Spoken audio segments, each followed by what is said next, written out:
E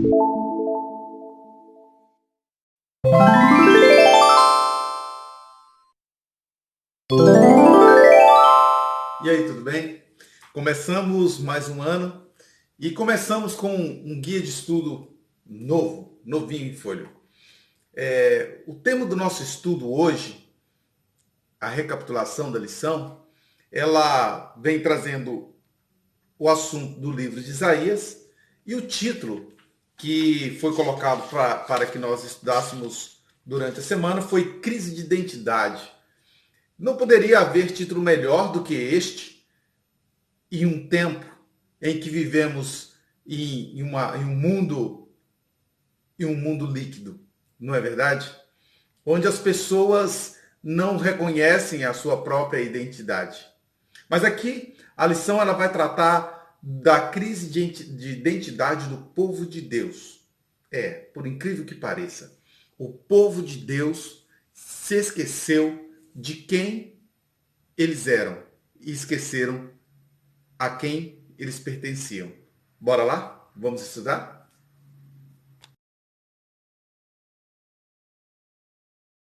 Sendo assim, nós então vamos fazer a nossa recapitulação da lição desta semana. Veja bem, crise de identidade. Nós vivemos em um mundo líquido. Hoje as pessoas não sabem exatamente o que são, não sabem o que querem e não conseguem entender o que o mundo é para ela. Agora você imagina lá na época de Isaías, onde o povo de Israel havia perdido completamente a noção de quem eles eram e do Deus a quem eles serviam. Imagina você uma crise de identidade tão forte assim, a ponto do próprio Criador fazer a seguinte colocação. Vejamos, leiamos juntos Isaías 1, verso 18. Venha, pois, e vamos discutir essa questão.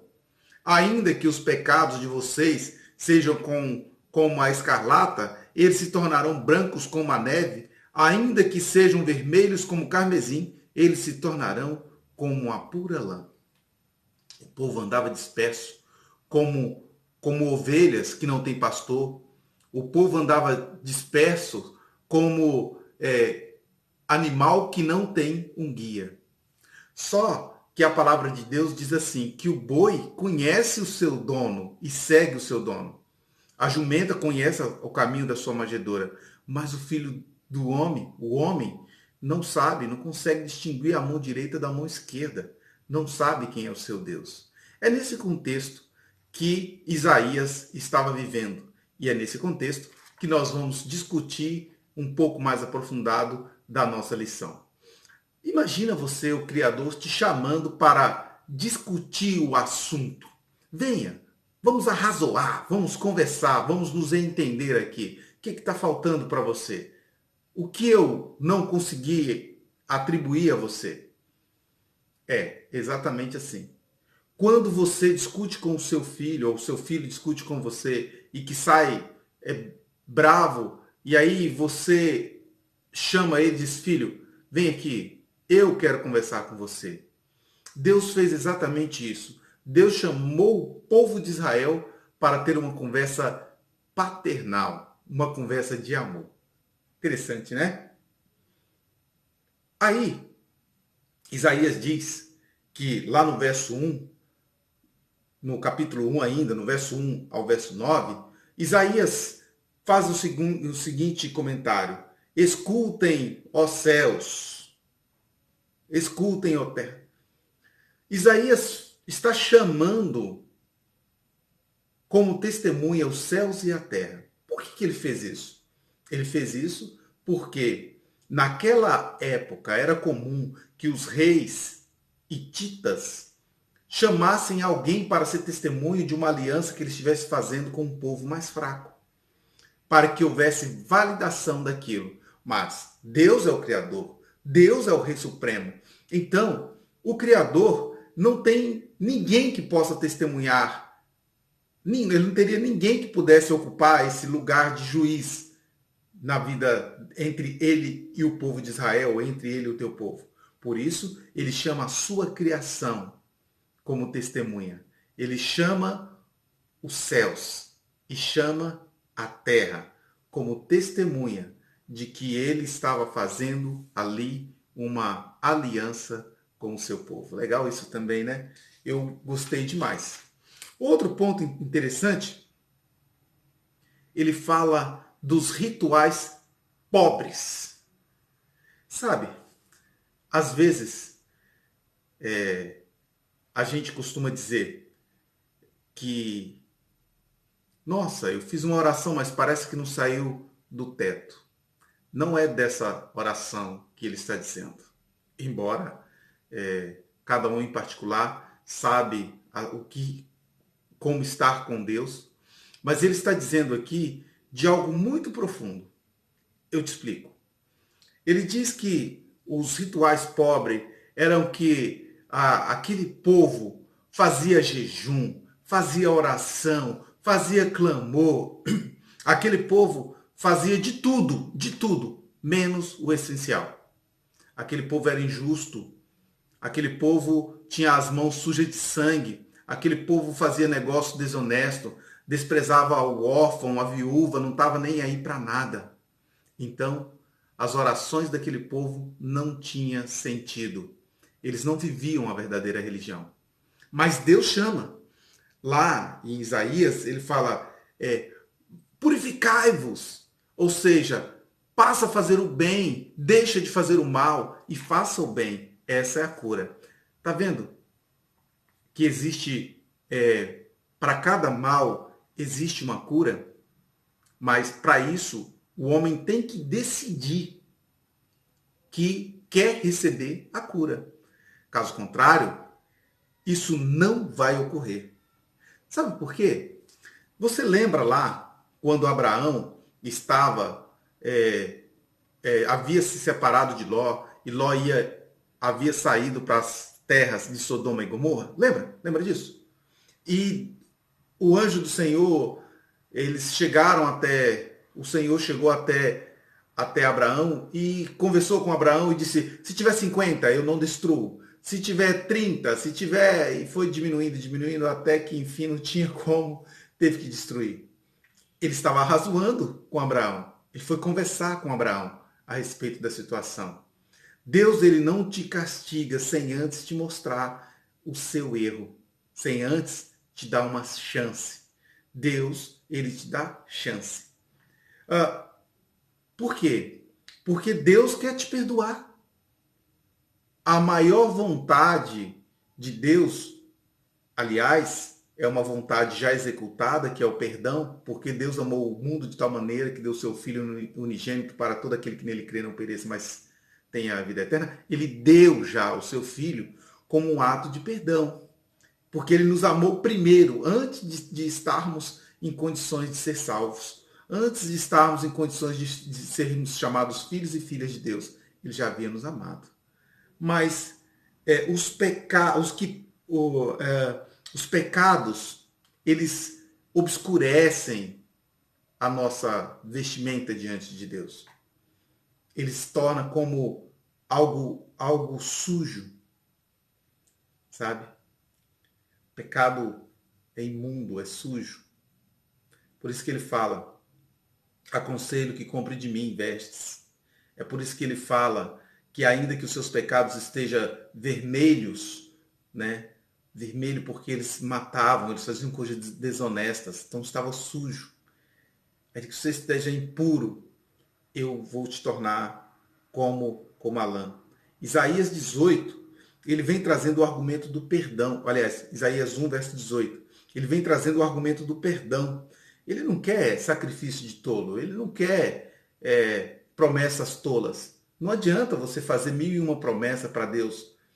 A propósito, alguém um dia me disse que, mais ou menos dentro desse texto, a pessoa me disse que, então, porque Deus não quer sacrifício de tolo, né? Deus não quer que você fique fazendo sacrifícios, enfim, então não precisava mais devolver dízimos e ofertas. Na verdade, não. Na verdade, precisa sim.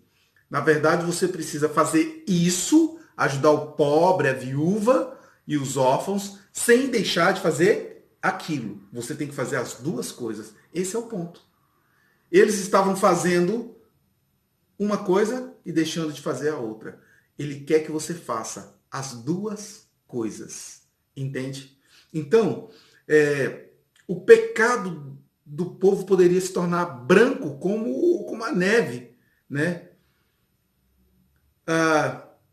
Isso não importa o quanto você pecou. Isso não importa o quanto eles haviam pecado. Porque o Senhor lhes disse que os seus pecados, embora fossem vermelhos como a carmesim, se tornariam brancos. Porque os pecados são perdoados segundo a misericórdia e a graça de Deus. E não segundo os nossos esforços, e não segundo o nosso merecimento, mas segundo a graça de Cristo. Mas para isso eu tenho que aceitar e acreditar que de fato Ele me concedeu, a mim Ele concede esse perdão. Né? Aí, tem um título aqui que é muito legal também. Comer ou ser devorado. Né? Então, Isaías traz esse tema porque a obediência a Deus, ela vai trazer para você exatamente o direito de salvação. A obediência a Deus, ela, aliás, deixa eu consertar aqui. A sua obediência a Deus, ela vai trazer para você a sua santificação. Mas a sua salvação, a graça, já está em Cristo Jesus.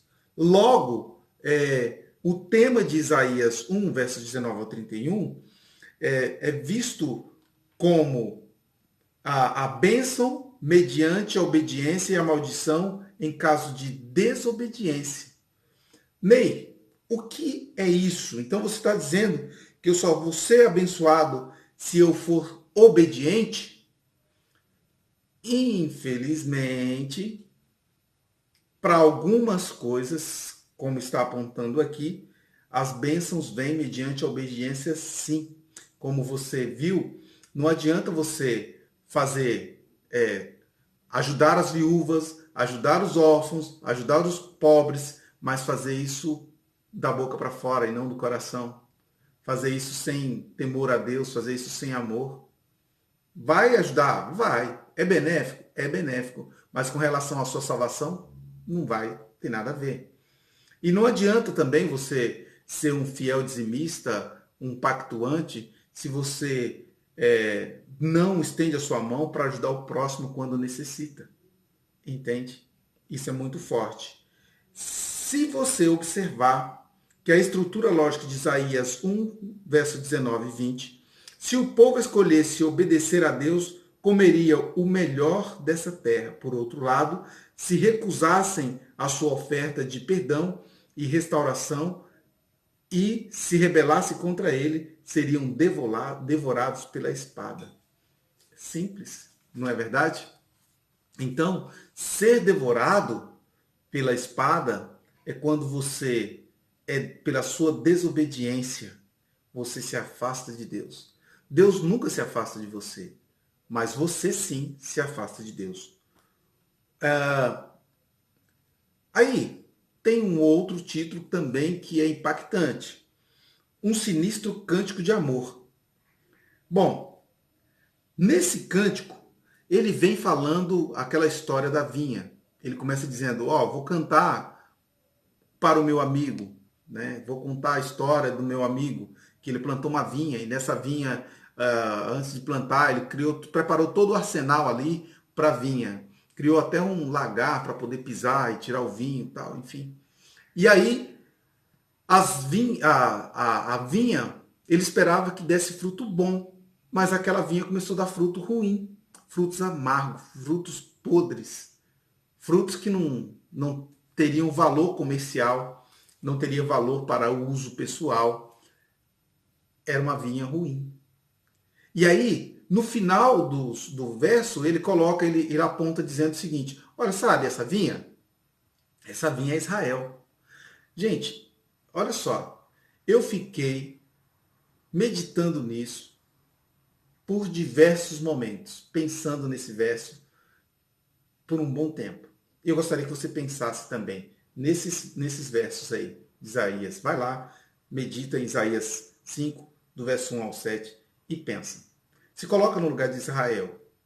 E eu pergunto para você, você como vinha do Senhor, você está produzindo bons frutos ou frutos amargos? Parou para pensar? E aí a gente vê que Jesus dá uma expandida nessa vinha, né? Jesus vai e conta uma parábola dizendo que um homem plantou uma vinha da mesma forma, preparou o lugar, o ambiente e deu para outros cuidarem. E aí, no dia da colheita, né, na época da colheita, as pessoas iam lá, o servo daquele senhor foi lá cobrar das pessoas que haviam arrendado a terra para receber o que era de pertence dele. Só que acontecia, aqueles homens mataram todos os servos que foram lá cobrar. E por fim, matou também o filho do dono. Matou o filho do dono da vinha, dizendo: vamos matar logo o herdeiro, porque se a gente matar o herdeiro, a gente fica com a herança. E pronto, acabou, ponto final. Entende? Você é a vinha do Senhor. Você está produzindo bons frutos? Aí, quando Jesus conta essa parábola, os líderes religiosos da época entenderam que Jesus estava falando para eles. Eu queria convidar você. Será que você está entendendo que Jesus está falando para você? Será que eu estou entendendo que Jesus está falando para mim? Como eu posso aplicar isso na minha vida? Como que eu posso fazer da minha vida, né, uma vinha que produza bons frutos? Né? Mas é um canto de amor sinistro, sabe por quê?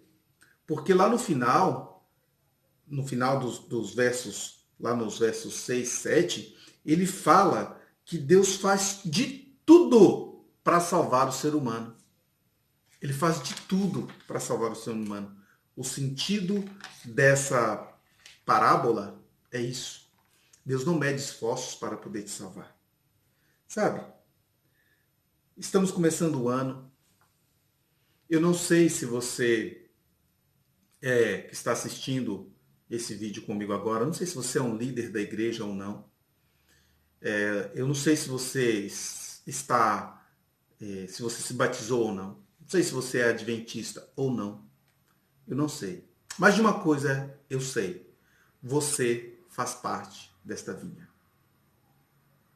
E neste ano, para as pessoas que foram convidadas, foram chamadas por Deus, foram convocadas pela igreja para servir a Deus, para fazer parte dessa vinha como líderes, é bom você pensar qual fruto você vai produzir.